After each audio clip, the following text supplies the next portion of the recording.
Hello and welcome to World Talks here on TVP World. I'm your host, Diana Skaya. Thousands of anti-government protesters led by students gathered in the central Serbian city of Kragujevac on Sunday, vowing to continue protests that began after the deadly railway station canopy collapse in Novi Sad in 2024.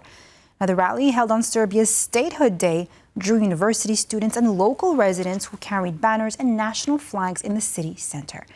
I'm joined by Ivan Vejvoda, senior researcher at the Austrian Institute for International Affairs, to discuss this further.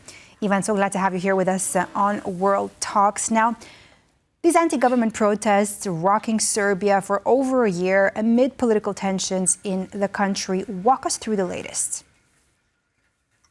Indeed, this is the main national holiday, the National Day, Statehood Day, that marks the first Serbian uprising against the Ottoman Empire in 1804.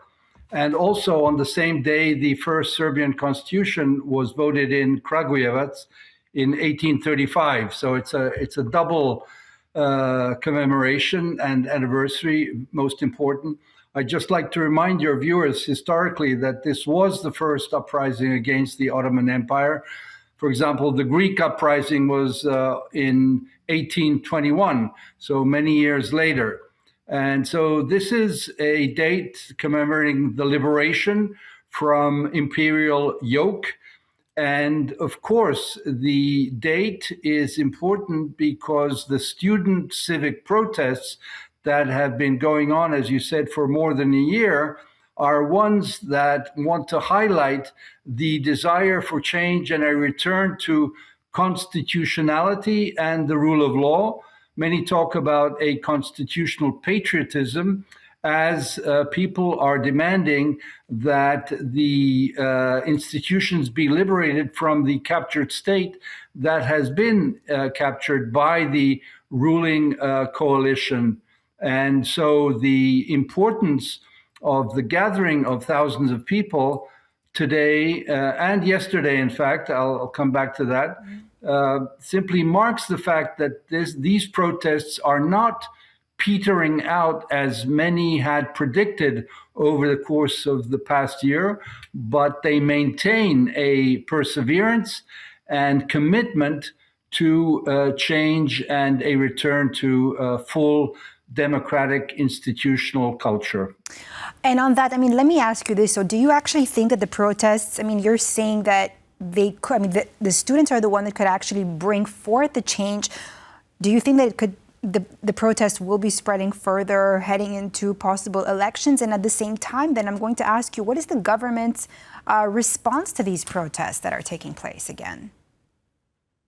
Well, the key issue is that everyone agrees, the government in office and the protesters, student and civic protesters, all agree that this has to be resolved by elections and in no other way.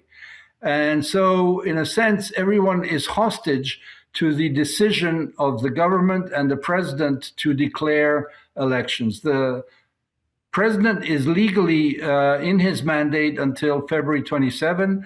And so by constitution and law, these elections for a new president would have to be called somewhere latest in December. The government has a longer mandate until mid of 2027. And so there's a lot of speculation about how these elections will be cast. The president cannot run for a third term. There is talk that he might go and move to the position of prime minister and then go for presidential elections, which would maybe allow for an oppositional candidate to win. In the parliamentary elections that might happen on the same day, nobody really knows what the thinking is in the governmental coalition and the president who decides on this. So they might be on the same day.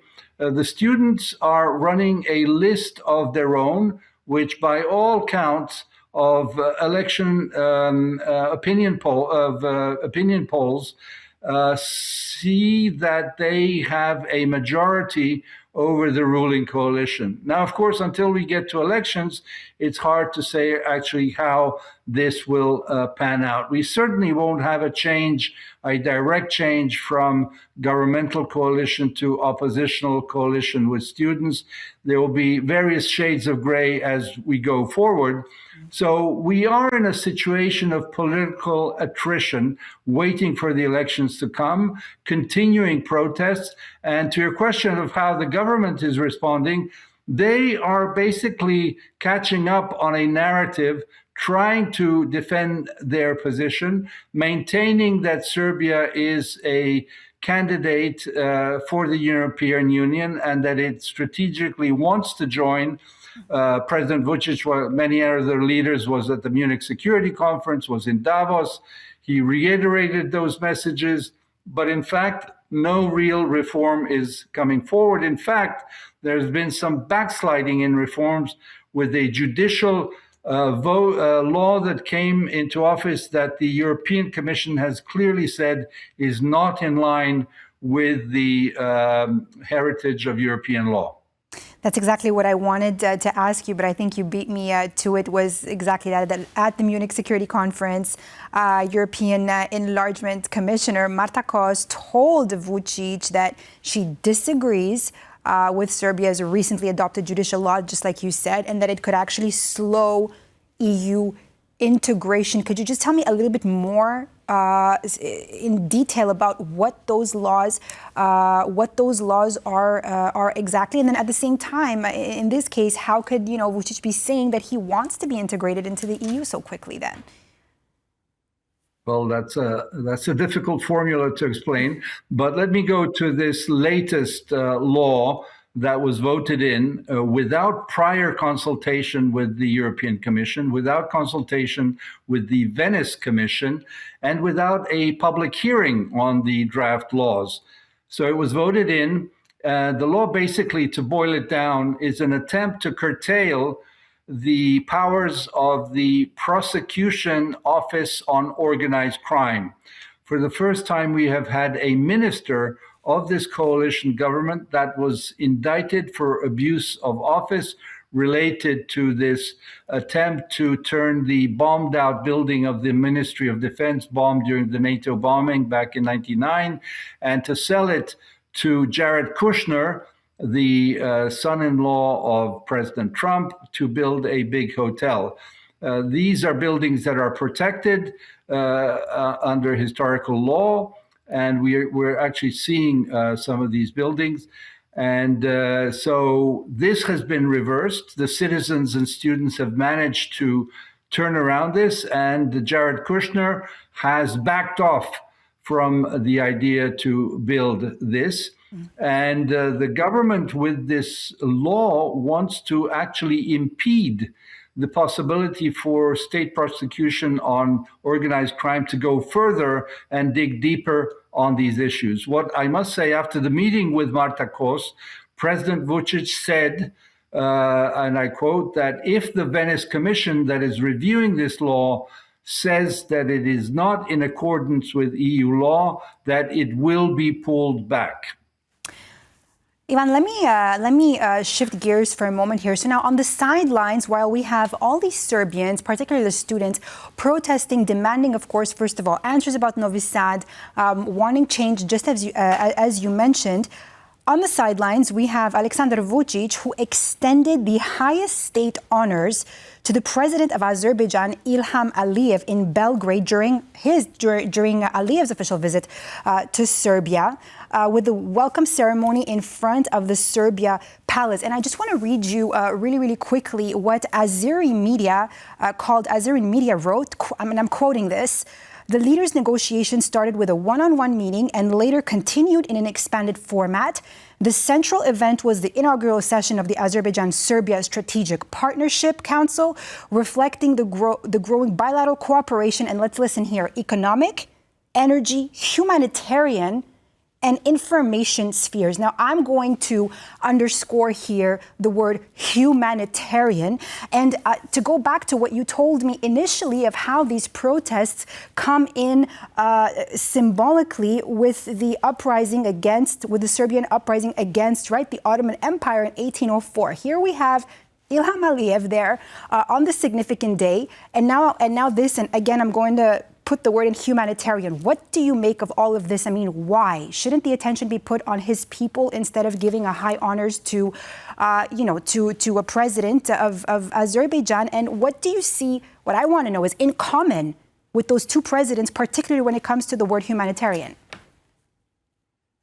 Well, I think to draw the curtains back from all the niceties of bilateral meetings and protocolary language, the key here is the energy relationship.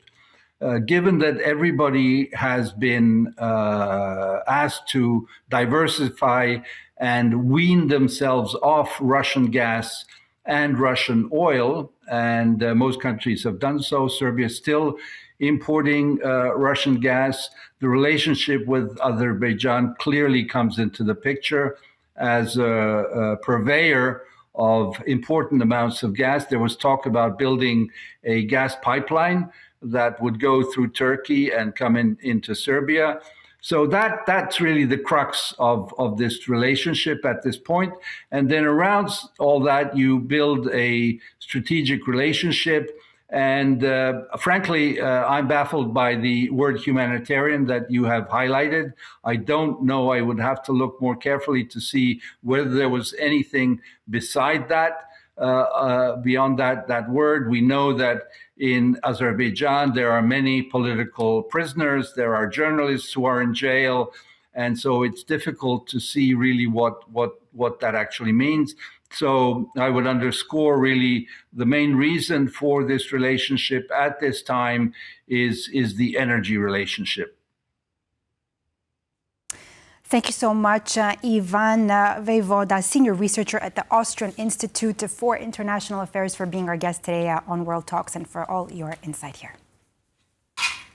Thank you for having me. And thank you for watching this episode of World Talks here on TVP World. I'm Diana Skaya. See you next time.